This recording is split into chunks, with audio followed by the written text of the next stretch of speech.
Entonces, acá estoy. Sistema nervioso periférico, la raíz, el nervio, ¿de acuerdo? Este nervio que se ramifica y que se le conoce como la unión neuromuscular y que llega a la fibra muscular.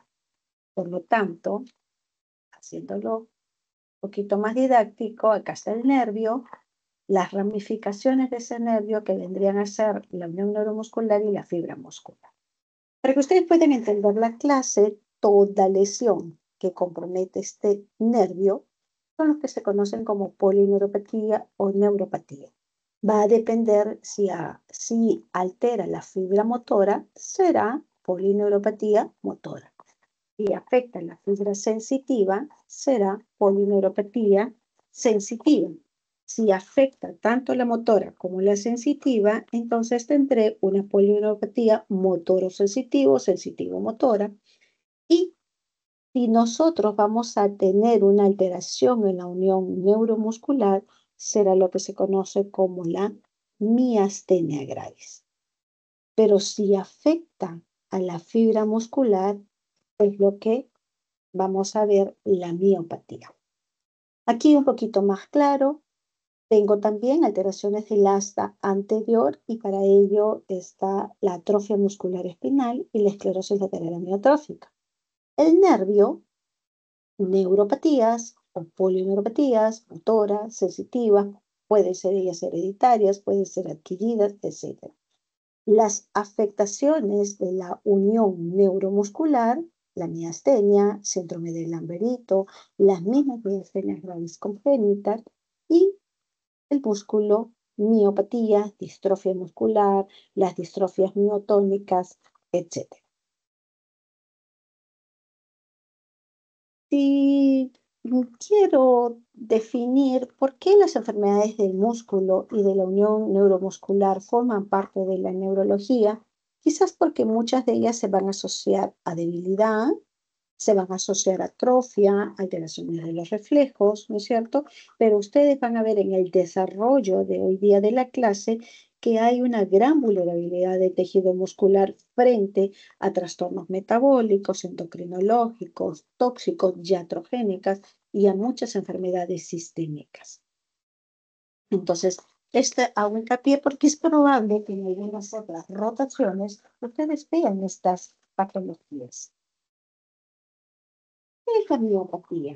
La miopatía es un desorden que afecta, sea funcional o estructuralmente, la fibra muscular esquelética y podemos definir que hay un grupo heterogéneo de enfermedades. Estas alteraciones pueden ser a nivel de la estructura, a nivel de su metabolismo o a nivel de los canales. Por eso hay muchas miopatías que también se les conocen como canalopatías. Determinar la causa es de gran importancia en todas las enfermedades y no es de excepción la miopatía. Entonces, vamos a ver que tengo de origen hereditario, de origen adquirido. Dentro de las hereditarias vamos a tener a un buen grupo conocidos como distrofia muscular, como las miotonías, como las canalopatías, miopatías congénitas, miopatías metabólicas, miopatías mitocondriales. Y dentro del grupo de las adquiridas voy a tener a las inflamatorias, a las endocrinológicas, a las miopatías relacionadas a enfermedades sistémicas, miopatías inducidas por droga y acá una mención muy importante a los hipolipemiantes, ¿no? Tan usados en todas las especialidades cuando las grasas están elevadas. Los corticoides, que también utilizamos para muchas terapéuticas de nuestros pacientes. Las tóxicas. Entonces es por ello que en algunas bibliografías ustedes van a encontrar esta clasificación, hereditarias y adquiridas. ¿Cuál es el cuadro clínico? ¿Cómo viene el paciente? ¿Qué les cuenta? ¿Qué nos dice? Siempre la historia clínica va a ser importante. Y para esto se ha dividido en dos grandes grupos, los negativos y los síntomas y signos positivos. Dentro de los negativos voy a encontrar debilidad muscular, la fatiga, la intolerancia al ejercicio y la atrofia muscular o la disminución de fibras musculares o de masa muscular. Dentro de los positivos están las mialgias, que no es otra cosa que los dolores musculares, los calambres, las contracturas, la rigidez, la incapacidad para relajarse, la mioclorinuria y la hipertrofia, que es un aumento de las fibras musculares y, como vamos a ver en algunos casos, una pseudohipertrofia. Dentro de los síntomas negativos más frecuentes voy a tener la debilidad. Y esta debilidad puede presentarse a nivel facial. Y entonces el paciente va a tener una incapacidad para cerrar los ojos, que es bilateral, como ustedes pueden ver en este gráfico, y que puede ser, miren, en un neonato o que puede ser en un adulto. Puede afectar los nervios craneales. Y si afecta los nervios craneales como el tercero, voy a ver que tienen una ptosis palpebral o una caída del párpado. O puede afectar también los oculomotores. Si afecta los nervios bajos, llámense al 9, al 10, entonces el paciente va a tener una dificultad para pasar los alimentos, sean sólidos, sean líquidos, y es más, él puede presentar una regurgitación nasal de los líquidos, o también vamos a ver que va a presentar una voz nasal. Entonces, esto es para que ustedes observen, para que ustedes vean, ¿no es cierto?, la fase de los pacientes que tienen una miopatía, que acuérdense, miopatía, una alteración de la fibra muscular. Por lo tanto, es un paciente que por lo general va a tener una fase adelgazada. A ver, agradeceré que apaguen sus micrófonos, Fiorella, Gordillo.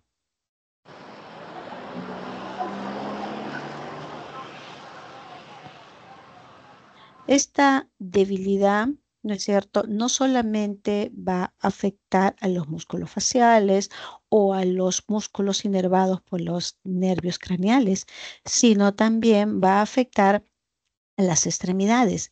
Y una de las características es que por lo general, ustedes saben que en medicina nada es absoluto, por lo general afecta a las regiones proximales de las extremidades. Entonces, si afecta a los miembros inferiores, ¿no es cierto?, el paciente nos va a relatar, sabe que tengo dificultad para subir escaleras, no para caminar horizontal, sino para subir escaleras. Tiene dificultades para ponerse cuclillas y eso hace que ocasione un signo que es el famoso signo de Woward. Si afecta los miembros superiores, entonces el paciente tiene dificultad, ¿no es cierto?, para peinarse, para cepillarse los dientes, etcétera. Con respecto a la fatiga, este es inespecífico. ¿Por qué? Porque hemos visto que muchas veces puede estar asociado también a problemas cardiorrespiratorios, o a veces también el paciente está muy tenso, muy nervioso y siente fatiga, pero puede estar presente. Como que también, puede presentarse después del ejercicio. Y cuando esto sucede, siempre tendría que sospechar en una miopatía de origen metabólica o de origen mitocondrial. Entonces, fíjense cómo en la historia clínica, en los que nos narran los pacientes, en lo que vamos observando sin realizar exámenes auxiliares todavía, cómo puedo estar sospechando de tal patología.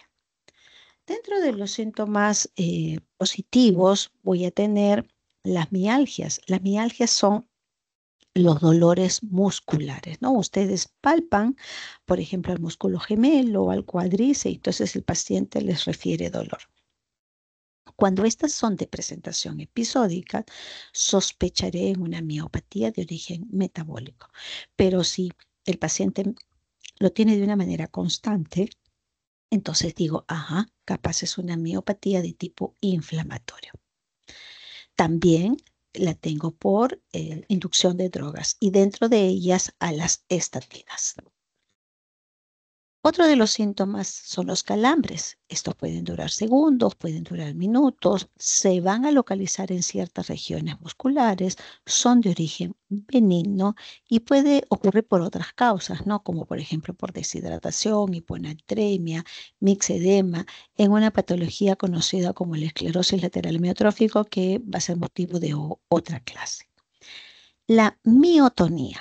La miotonía se caracteriza por la dificultad en la relajación muscular voluntaria.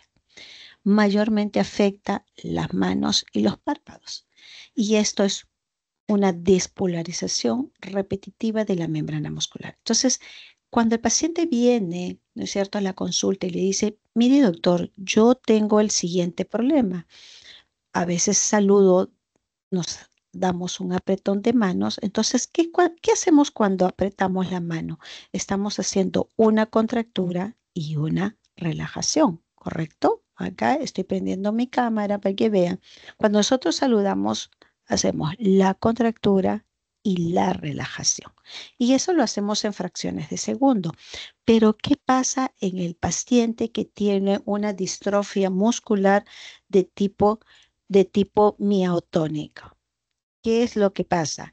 El paciente, ¿no es cierto? Ustedes le dan la mano, contrae, pero él tiene dificultad para relajarse. Entonces se queda algunos segundos, ¿no es cierto? Se queda algunos segundos con la mano y eso pues incomoda a la persona que está recibiendo, ¿de acuerdo? Entonces hay que tener oído y hay que acordarse de estos síntomas porque les pueden ayudar a, ¿cómo se llama?, hacer el diagnóstico de una manera presuntiva.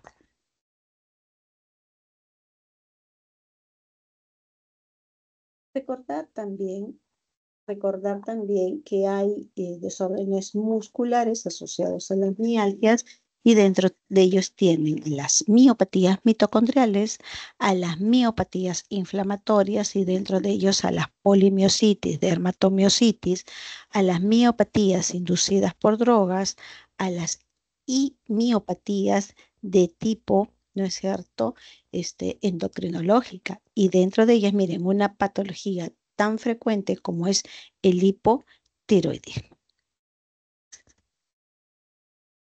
También nuestro paciente va a tener, si hay una debilidad que afecta a los músculos a nivel cervical, va a tener un pobre control de la cabeza. Y algunos tipos de, ¿cómo se llama?, de miopatías van a haber alteraciones, ¿no es cierto?, de la columna vertebral. Y entonces, como ustedes pueden observar acá, hay una escoliosis. Entonces, el paciente que tiene una miopatía, ¿no es cierto? Yo ya lo estoy identificando por una fascie. Ojo, si las fibras musculares a nivel de la cara están afectadas. No, no en todos los pacientes se va a ver, ¿de acuerdo? Entonces, ustedes van a ver la fascie que ya les expliqué, que hay una caída de los párpados, ¿no es cierto? El paciente puede quejarse de una visión doble, que siempre será importante preguntar, ¿es uno al lado del otro, uno encima del otro? Vamos a encontrar también una cara chupada, por eso al paciente que tiene esta fascia se le conoce como la fascia cadavérica. Voy a encontrar, ¿no es cierto?, una alteración, miren, una escoliosis bastante marcada que hace pues que el paciente, entre comillas, digamos, está bastante quebrado. Y entonces cuando ustedes lo hacen caminar al paciente, se acuerdan que hay una debilidad proximal y entonces el paciente balancea la cadera y es lo que se le conoce como la marcha del pato, ¿de acuerdo? A este pacientito hay un signo que ustedes es importante que conozcan y es, de dos maneras lo podemos buscar. le pueden pedir al paciente, como en el gráfico que estoy acá señalando, que se eche boca abajo y después que se levante. Entonces el paciente no lo puede hacer. ¿Y qué hace? Comienza a arrastrar las manos, ¿no? Tratando, miren, de acercarse y de igual manera como que se va a gatear. Para levantarse, adopta esta posición y luego las manos las va juntando a las piernas y se coge de las piernas como si fueran una escalera y poco a poco trata de incorporarse. Esto es lo que se conoce como el signo de Cowers. En la consulta también lo podemos hacer y para ello le pedimos al paciente que se ponga en cuclillas, no necesariamente en decúbito ventral, sino en cuclillas y le digo, levántate y el paciente no lo puede hacer, ¿no? Entonces, ese signo de Gower ya me debe de estar haciendo sospechar que hay una debilidad proximal, ¿no es cierto? Y a la cabeza este gran grupo de patología que son las miopatías. Dentro de la anamnesis, importante preguntar cuándo inicia la falta de fuerza, cuándo ve cierta torpeza, cuánto ha durado, cómo ha ido evolucionando los síntomas del paciente, ¿no es cierto? Entonces, lo importante, joven, y ese siempre es el consejo que yo les doy, ustedes tienen que aprender las patologías cómo se presenta.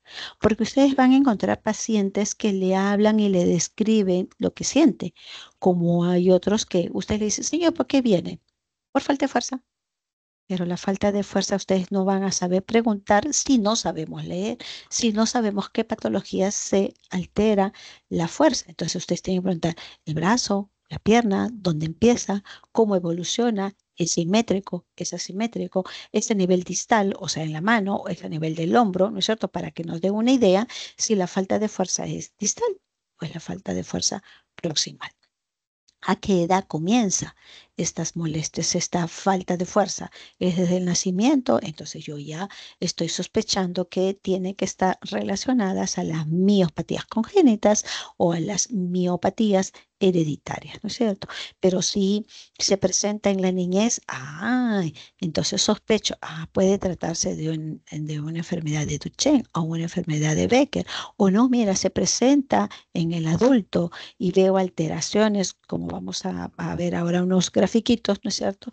Puede ser una fascioescapulohumeral o tiene una polimiositis o es una distrofia miotónica, que es la que le digo que aprieta la mano y no puede soltarlo. O a veces el paciente viene con una enfermedad reumatológica, endocrinológica, una enfermedad sistémica de fondo, entonces, o capaz me dice, y para eso también nosotros tenemos que preguntar, ¿y qué medicina se está tomando? Y el paciente capaz me dice, oye, ¿sabe qué? Me han encontrado las grasas sumamente altas y yo he comenzado a tomar estatinas, que es una de las causas también de la miopatía. ¿Hay una historia familiar? ¿Hay alguien más? ¿Algún hermano, alguna hermana, los padres, tíos, primos hermanos? ¿No es cierto? Entonces, cuando yo encuentro una relación autosómica dominante, digo, distrofia muscular de cintura, distrofia miotónica, las parálisis periódicas, si hay una, ¿cómo se llama? Una relación de tipo recesiva, autosómica, entonces pienso en las miopatías metabólicas, en la Becker, o hay otras ligadas al cromosoma X, y ahí tengo al Duchenne, al Becker, que son, la mamá lo transmite, pero ella no lo padece, solamente se va a ver si tiene ella hijos varones, ¿no? O también en las miopatías mitocondriales. Preguntar qué factores precipitan la debilidad o la miotonía. Entonces, nuevamente me saltan los fármacos hipolipemiantes, el consumo de alcohol, algunas medicinas como la de penicilasa, penicilamina, perdón, que por ejemplo nosotros la utilizamos, ¿no es cierto?, para el tratamiento del trastorno de cobre, la proteínamida, la L-Dopa tan común que a veces lo usamos para el paciente con Parkinson, los esteroides, ¿no? Un fármaco que ustedes van a la emergencia, el paciente está con broncoespasmo, damos esteroides, ¿sí? Y en neurología, muchas de las enfermedades que tienen una índole inmunológico, nuestro tratamiento es con esteroides. O preguntan también por el consumo de drogas como la cocaína o la heroína. Hay síntomas sistémicos asociados, muchos de nuestros pacientes pueden tener un problema cardíaco asociado a esta enfermedad. Entonces, el paciente puede presentar una arritmia, puede presentar una falla cardíaca congestiva. Entonces, si yo estoy sospechando de distrofias musculares, no solamente me voy a quedar con la evaluación neurológica, sino que también tengo que solicitar una interconsulta al cardiólogo, ¿no? O a veces el paciente, ¿no es cierto? He definido que la miopatía es una alteración de la fibra muscular estriada y yo sé que los músculos respiratorios también tienen este tipo de fibras y entonces el paciente puede no estar respirando bien y hace una hipoventilación. Entonces tengo que estar trabajando con el neumólogo, ¿no? De otro lado, hay veces puedo encontrar un hígado grande y hay algunas miopatías asociadas con déficit de maltasa. ¿Qué es raro? Sí, es raro, pero lo existe. O a veces el paciente ya tiene dificultad para ver. Es un paciente joven que tiene 20 años y ya tiene catarata, ¿no? Entonces, no es lo común, no es lo que yo suelo. Tengo que trabajar con el oftalmólogo. O a veces tiene un retardo muscular, perdón, un retardo mental, y entonces estoy sospechando en una distrofia de tipo miotónica. A veces el paciente, ¿no es cierto?, llega con un rash, como vamos a ver, enrojecida la piel, ¿no es cierto? Entonces, y tiene una falta de fuerza proximal, entonces ya no solamente estoy pensando en una miopatía, sino en una dermatomiositis. Entonces, tendremos que buscar enfermedades sistémicas de origen difuso, ¿no es cierto? Cada vez que encuentro yo esta patología, como la amiloidosis, como la sarcoidosis, como las endocrinopatías y dentro de ellas el hipotiroidismo, la enfermedad del colágeno o algún desorden de tipo mitocondrial. Algunas palabras sobre las miopatías congénitas, ¿no? Entonces, este es un grupo heterogéneo, es rara, es rara. Entonces, ¿cómo lo va a ver? Esto inicia desde la lactancia, son muy marcadas en la adultez, hay un defecto en el desarrollo, hay un acúmulo de proteínas anormales que hacen, ¿no es cierto?, que la fibra muscular no funcione bien. Entonces, por eso, qué importante aquí, cuántos pediatras vamos a tener, entonces, qué importante es hacer el seguimiento del recién nacido, ¿no? Nosotros sabemos que ya al mes el paciente tiene que controlar la cabeza, no lo controlo, ojo, ojo, ¿qué pasó? Entonces, ¿por qué? Porque puede estar frente a una miopatía. O a veces también tengo miopatías congénitas con anomalías estructurales y dentro de ellos tengo a la central, anemalínica o la miotubular, ¿no es cierto? Que ya necesito el consejo genético. Pero también he escuchado una distrofia. ¿Qué es una distrofia? Entonces es un trastorno heredado, también que se caracteriza por una debilidad muscular progresiva, las cuales son genéticamente determinadas. Y dentro de ellos tengo alguna distrofia muscular ligada al cromosoma X. Y a este grupo de enfermedades ustedes lo van a encontrar también como las distrofinopatías. ¿Qué cosa es la distrofinopatía? Recuerden que la distrofina es una proteína estructural del citoesqueleto de la membrana del músculo, pero que no es exclusivo de eso, porque yo también lo voy a encontrar, ¿no es cierto?, en la membrana neuronal del sistema nervioso central. Es por ello, y ahí está la explicación, por qué hay algunas distrofia muscular que yo les dije anteriormente, se pueden asociar a retardo mental, ¿de acuerdo? Por alteración de esta proteína. Entonces, ¿cuáles son las más frecuentes de estas distrofias musculares ligadas al cromosoma X? Voy a tener a la Duchenne y a la distrofia muscular de tipo Becker.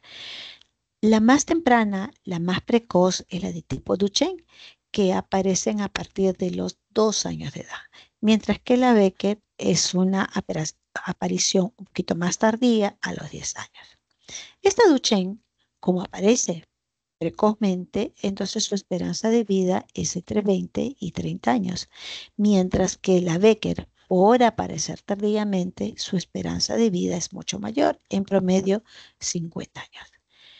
¿Hay alteración de la distrofina en ambas? Sí, con la diferencia que en el Duchenne no hay producción, mientras que en el Becker, ¿no es cierto?, hay una producción defectuosa. Entonces, correlacionen que aparecen más precocemente los síntomas, porque la esperanza de vida es mucho más corta frente a la de Becker. La progresión en la de Becker, lógicamente, será un poco más lenta que la de Duchenne. Y aquí aparece una enzima que es la creatinquinasa, que ahora lo vamos a ver qué es, ¿no? Que es una enzima muscular y que estas van a encontrarse muy elevadas. En la Duchenne, 10 veces más y en la Becker aumentada como 5 veces. Aquí abajito van a tener los valores normales, que es en mujeres hasta 2,38 y en los varones hasta 2,94.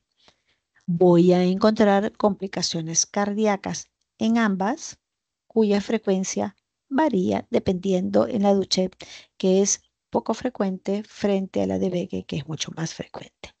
Y en ambas voy a encontrar esto que les he colocado acá, una hipertrofia gemelar, mejor conocido como una pseudohipertrofia. ¿Por qué? Porque ustedes han visto que es un paciente sumamente adelgazado, pero con unos gemelos inmensos. Y cuando han hecho biopsia de esta hipertrofia, han encontrado una infiltración de tejido adiposo. Por eso que se le conoce como la pseudohipertrofia gemelar. Recapitulando, por favor, siempre, siempre, ¿no es cierto? Ante la sospecha, hacer este signo, que es el signo de Gower. Van a ver, ¿no es cierto?, que las personas son bien quebradas, van a tener una marcha del pato, van a tener una hipertrofia de los gemelos y es un paciente, ¿no es cierto?, que muchas veces va a necesitar ayuda después para caminar. Otras distrofias musculares, pero ya de herencia autosómica dominante, es la distrofia facio-escapulo-humeral. Es poco frecuente, tienen 1 en 20.000. Hay una alteración del cromosoma 4q35. Se inicia con una debilidad facial que puede hacernos confundir, ¿no es cierto? Un paciente de 20 años que viene con una debilidad muscular, ¿no es cierto? En la carita, y entonces hay veces los mandan por una parálisis facial, pero la parálisis facial siempre o por lo general es asimétrica. Va evolucionando de una manera muy lentita y cuando en eso el paciente nos narra que esta debilidad ya no solamente está comprometiendo la cara, sino que también desciende, afectando a los músculos proximales, ¿no es cierto?, de los miembros superiores. Por eso se llama fascio, escápulo y humeral y tiene una afectación precoz del tibial anterior. Voy a encontrar que la creatinquinasa puede estar normal o levemente elevado, puede asociarse a trastornos de hipoacusia, retinopatías, telangiectasia, etcétera, ¿no? Y acá el diagnóstico lo vamos a hacer a través de las pruebas de ADN y además de electromiografía. No hay cura, solo tendremos que brindar una calidad de vida, muchas veces los procedimientos ortopédicos para que puedan mejor utilizar las extremidades, ¿no es cierto? Tiene que estar en terapia física porque la inactividad empeora la discapacidad. Pueden quejarse de mucho dolor y entonces en estos casos tengo que dar los analgésicos y a veces hay que hacer una fijación de las escápulas a la pared torácica y entonces vamos a tener que trabajar con el ortopedista, con el traumatólogo, con el terapista, ¿no? Entonces, como van viendo, ¿no?, estas enfermedades de las miopatías son multisistémicas y por lo tanto su terapeuta también tiene que ser multidisciplinaria. Otras de las frecuencias tienen el Steiner, ¿no es cierto?, que es una enfermedad autosómica dominante. Voy a tener, ¿no es cierto?, esta debilidad. El paciente ya no solamente tiene una debilidad para cerrar los ojos, sino que también, miren, tiene una debilidad para el cerrar la boca, esta está abierta y muchas veces esta protruye la lengua, ¿no? También dentro de su aspecto hay una pérdida, ¿sí? Hay una pérdida del cabello, entonces se asocia a una calvicie precoz, hay problemas de cataratas y hay hipogonadismo, ¿no? Otra de las patologías, la distrofia muscular de Emery-Dreifuss, que sí está ligada al cromosoma X. Hay contracturas, hay debilidades que por lo general son a nivel articular, ¿cierto? Hay alteraciones cardiovasculares y voy a encontrar la creatinquinasa levemente. Otra de las distrofias, la oculofaringia, que apareció un poco más tarde, entre la tercera y quinta semana de la vida, es autosómico dominante, ¿no es cierto? El paciente viene porque tiene una tosis, tiene una oftalmoplegia progresiva, tiene una dificultad para pasar alimentos. Entonces, estas son las patologías que a veces se nos hace un poco difícil de diagnosticar, ¿no es cierto? Porque si yo tengo una oftalmoparesia, si yo tengo una disfagia, si tengo una debilidad facial, aquí muchas veces nosotros pensamos en una variante de Guillain-Barré. Entonces, hay que también considerar esta distrofia oculofaringia. Los trastornos miotónicos, ¿no es cierto? Y aquí quizás hacer una mención a la parálisis periódica, que puede ser familiar, pero que también hemos visto parálisis periódicas no familiares. Y esta está relacionada con alteraciones de potasio, muchas veces aumentados, muchas veces disminuidos, pero también con valores normales. ¿Por qué? Porque es un paciente que llega a la emergencia, ¿no es cierto?, por una debilidad, ustedes lo examinan, hay una cuadriparesia, hay una refleja, muchas veces nos hace preocupar y decimos, oye, este es un Guillain-Barré, acuérdense que hemos vivido etapas en las cuales es una patología muy frecuente en la emergencia, los diagnosticamos y comenzamos pues a hacer la vigilancia y todo, y al día siguiente cuando examinamos el paciente nos dice, estoy bien. Yo no tengo déficit motor. Y si es una dama, muchas veces, lamentablemente en la emergencia, las rotulan como que son histéricas, como que se han peleado, como que han vivido un problema, ¿no es cierto? Y el paciente ha venido a decirnos que está bien. Entonces, cuando ustedes escuchen esa historia que es repetitiva, chicos, en plena crisis, háganle un dosaje de potasio. Pídanle una evaluación por su cardiólogo, ¿de acuerdo? Y hay veces nos vamos a encontrar sospechas, ¿no? Entonces, puedo ser, vuelvo a repetir, por una disminución de potasio o puede ser por un incremento del potasio. ¿Puedo exacerbar esa patología? Sí, si yo estoy sospechando, puedo darle, ¿no es cierto? Dulces, puedo, sobre todo hidratos de carbono, puedo hacer de que camine, de que haga ejercicios y voy a desencadenar. Pero ojo, esto lo van a hacer siempre y cuando ustedes tengan una cama en la UCI o la van a monitorizar, porque el paciente puede descompensarse y puede hacer un problema respiratorio. Luego vamos a tener a las miopatías metabólicas, ¿no es cierto? Y estos pues pueden ser por alteración desde el nacimiento del glucógeno, de los lípidos o una deficiencia en la cadena respiratoria, ¿no es cierto? Entonces voy a tener, si es en el glucógeno, una glucogenosis o si es a nivel de los lípidos, lipídica, o voy a tener una miopatía mitocondrial. Son raras, pero sí he querido que ustedes la tengan presente. Las miopatías, cuando llegamos a este grupo de miopatías inflamatorias, que son las polimiositis, la dermatomiositis o las miositis con cuerpos de inclusión, ¿no? Entonces, en el caso de la dermatomiositis, puede afectar con más frecuencia a los niños y a las mujeres, mientras que las polimiositis después de los 35 años, por cuerpos de inclusión después de los 50 años, hay un problema inmunológico y como van a ver en la dermatomiositis, ¿no es cierto? Hay una enfermedad relacionada a los linfocitos B, a las inmunoglobulinas G, a las inmunoglobulinas M y al complemento, mientras que en las polimiositis y en los cuerpos de inclusión hay una alteración autoinmunitaria, pero conllevada o mediada por los linfocitos T citotóxicos.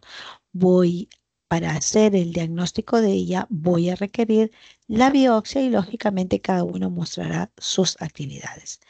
Quedamos, si es en la dermatomiositis o la polimiositis, un tratamiento con prednisona. Ojo, miren, prednisona, y después van a ver que hay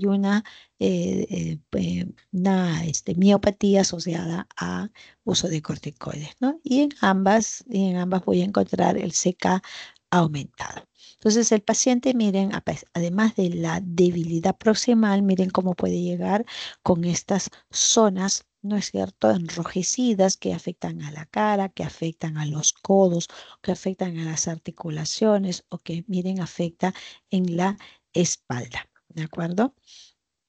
También tengo la dermatomiositis juvenil, ¿no? Que hay 2 picos de presentación entre los 5 y 9 años y entre los 11 y 14. Hay un cierto predominio por las mujeres, ¿no? Y afecta la cintura pélvica, los flexores del cuello, músculos de tronco, musculatura abdominal, y los músculos afectados en ocasiones pueden presentar dolor, estar hinchados, o sea, tener todos los síntomas, pues, del edema. ¿Qué tratamiento les tengo que dar en este caso? ¿No es cierto? Los esteroides a la cabeza prednisona. Ojo, me han dicho, oye, tengo una alteración inmunológica, entonces si no me responde a la prednisona, tengo que hacer una asociación con inmunosupresores y dentro de ellos tengo a la azatioprina o al metotrexate.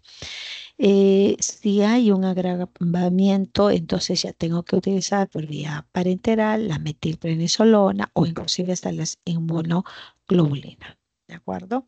Y si ya no responde, bueno, comenzar acá en el instituto, utilizamos el rituximab, ¿no?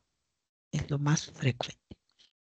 Tengo a las miopatías inducidas por fármaco y dentro de ellos a los corticoides.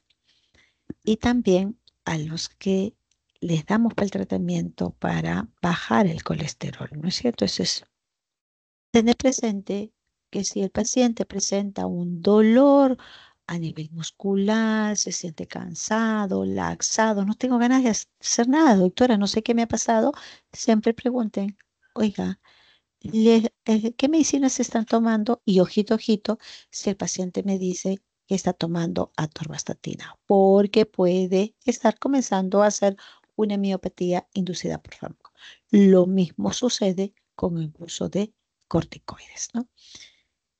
Las estatinas o los hipolipemiantes tienen una toxicidad muscular que afecta al 10%.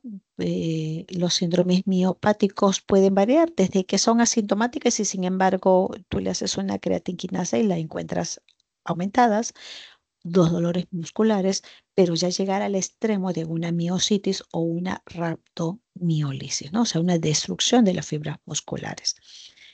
El riesgo es dosis dependiente, ¿no? A mayor dosis, mayor posibilidad de desarrollar miopatía. Entonces, aquí hay que tener presente porque muchas veces, como le van a decir, en el tratamiento de los DCB de tipo isquémico, a veces manejamos hasta 80 miligramos de estatina, ¿no? Y también si yo estoy dando estatina asociado a fibras. Es reversible, significa suspendo la medicina y esto revierte, ¿no? Y se puede continuar si el paciente tolera los síntomas y quizás a menor dosis y ojo, siempre haciendo control de creatinquinasa, pues si esta es 10 veces, no pasa el 10 veces mayor, entonces sí me da chance a que yo pueda retornar con la estatina. Después de todo esto, ¿cómo hago el diagnóstico general de las miopatías? Ustedes se han dado cuenta, importante el cuadro clínico, pedir enzimas musculares y realizar la electromiografía. Eso es lo básico que tenemos que hacer para hacer el diagnóstico de una miopatía. Si yo ya quiero conocer el diagnóstico etiológico, entonces yo tendré que pedir un estudio genético, pedir una biopsia muscular donde me verán el estudio histológico y o metabólico. Nuevamente recordarles entonces el cuadro clínico, esa fase de miopático, fase alargada, asociado a calvicie, asociado a una debilidad de los orbicular de los párpados, de los auricular de los labios, ¿no es cierto? Esa actitud, ¿no es cierto? Miren esa actitud muy quebrada que tiene el paciente, una marcha que tiene un aumento de la base de sustentación y que balancea la cadera, imitando al pato. Buscar el signo de Gower, ¿no es cierto? Y observar, ¿no? Que pueden presentar pacientes sumamente adelgazados con una hipertrofia de los gemelos, ¿no es cierto? Una debilidad muscular que por lo general es proximal. Sí, hay una cuadriparesia, entonces a predominio proximal. Pedir pruebas enzimáticas, dentro de ellas la creatinquinasa, que esta aumenta en el suero por necrosis muscular. Entonces, su elevación va a estar relacionado con la gravedad de la necrosis muscular. Eso significa, a mayor necrosis muscular, mayor creatinquinasa en suero. ¿De acuerdo? ¿Puede haber creatinquinasa normal? Sí, por ejemplo, en las miopatías congénitas. ¿Por qué? Porque se dan en una manera lenta y en las miopatías por corticoides. Otro de los enzimas musculares que puedo pedir es el lactato. Puede estar elevado en reposo y ustedes lo hacen ejercitar al paciente y nuevamente le vuelven a pedir, y si lo encuentran mucho más elevado, sospechen en una miopatía mitocondrial. Y por último, se hace la electromiografía, en el cual voy a encontrar básicamente velocidades de conducción nerviosa normales, pero con un patrón miopático. ¿Qué significa patrón miopático? Nosotros hacemos electromiografía de aguja, y cuando hacemos la electromiografía de aguja voy a encontrar esta unidad motora que es de este tamaño. Entonces, en la miopatía, este tamaño va a estar disminuido, que es lo que se le conoce como un patrón miopático. Esto es lo normal, y miren cómo está chiquitito en una miopatía. Quizás acá recalcar, ¿no? Cuando yo estoy pensando en hacer el diagnóstico, siempre en este orden. Primero pidan enzimas musculares y después electromiografía.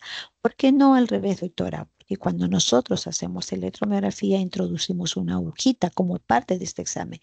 Yo, al introducir una agujita, provoco algunas destrucciones de las fibras musculares y me pueden elevar las enzimas musculares. Entonces, siempre en una miopatía estoy sospechando por el cuadro clínico, primero le digo, hazte tus enzimas musculares y después que te programen tu electromiografía. ¿Qué hay con respecto al tratamiento? Bueno, tenemos que determinar si hay tratamiento, si este es un tratamiento específico o es solamente un tratamiento sintomático, ¿no? Y donde se trata de mejorar la calidad de vida. Cuando nosotros hablamos de un tratamiento, ya ustedes me han escuchado decir que tiene que ser con varias especialidades, ¿de acuerdo? Tengo que ver qué fármacos voy a usar, si se va a beneficiar de eso. Tengo que pedir una evaluación por genética. Tengo que trabajar paralelamente a la rehabilitación. Ya me escucharon, oye, esta miopatía empeora si el paciente está inactivo. Han visto que hay, ¿no es cierto?, algunas deformidades, entonces tiene que entrar el ortopédico para que me ayude. Hay alteraciones de, ¿cómo se llama?, algunos otros sistemas, entonces tengo que pedir el apoyo a cardiología, al endocrinólogo. Es importante el apoyo psicológico y el apoyo social. Es muy difícil hacer el diagnóstico de una miopatía genética o hereditaria, y entonces tengo que tener el consejo genético, ¿no es cierto? Y tengo que tener el apoyo psicológico para que el paciente pueda, pues, tolerar lo que le haga. Y una buena nutrición. Esas son mis referencias. Muchas gracias, jóvenes. Si tuvieran ustedes alguna pregunta, alguna duda, algo que no esté claro. Doctora, buenas tardes. ¿Me escucha? Hola. Sí, le escucho, doctorita. Disculpe, doctora, cuando se llamó asistencia, no sé si se me escuchó. No he llamado asistencia, Linda. Ah, ya. No te Está bien, doctora. preocupes, no hay Gracias. llamada. Ok, listo. ¿Alguna pregunta, duda?